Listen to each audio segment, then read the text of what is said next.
रहमत ड्रामे की न्यू एपिसोड में आप लोग देखेंगे कि मैनाल का शौक तो अंतहाई कम ज़र्फ निकला। अपनी बीवी को ही डिफेंड ना कर सका और उसे हर जगह का सुलहार मिनाल ही लगती है अपनी।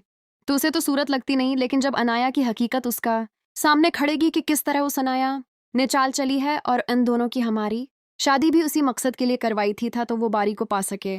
अनाया का दिल साफ नहीं मिलती तो मुनाफिकत कर रही है, तो राहील को एहसास होगा कि मना तो फिर मुझे साफ दिल है और मना से माफ़ी मांगेगा और अपना रिलेशन ठीक कर ल। और दूसरी तरफ रोमेसा बेगम जो दूसरों के धमकियां बर्बाद करने में लगी हुई है, अब उसका अपना बेटा काशम छन जाएगा और तब इस रोमेसा बेगम की आंखें खुलेंगी जिस प्रेशी के सबसे बड़ी दुश्मन थी। अब उसी प्रेशी की मदद की से ज़रूरत पड़ेगी और उसी प्रेशी से माफिया मांगी थी और मदद मांगी थी कि उसके बेटे को चढ़वा दो। और तब भी चाहकर आनम के सामने बाकी ये भी पता चल जाएगा कि उसकी माँ की मौत कैसे हुई थी।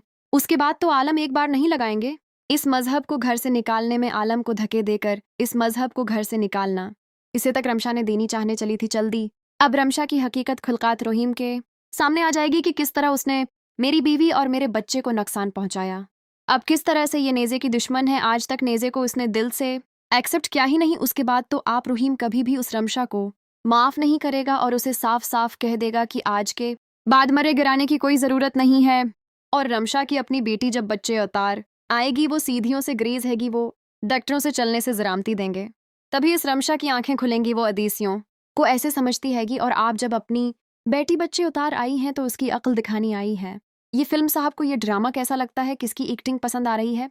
रहमत ड्रामा किस किस को पसंद आ रहा है, अपनी राय कमेंट में लाजिम दिया।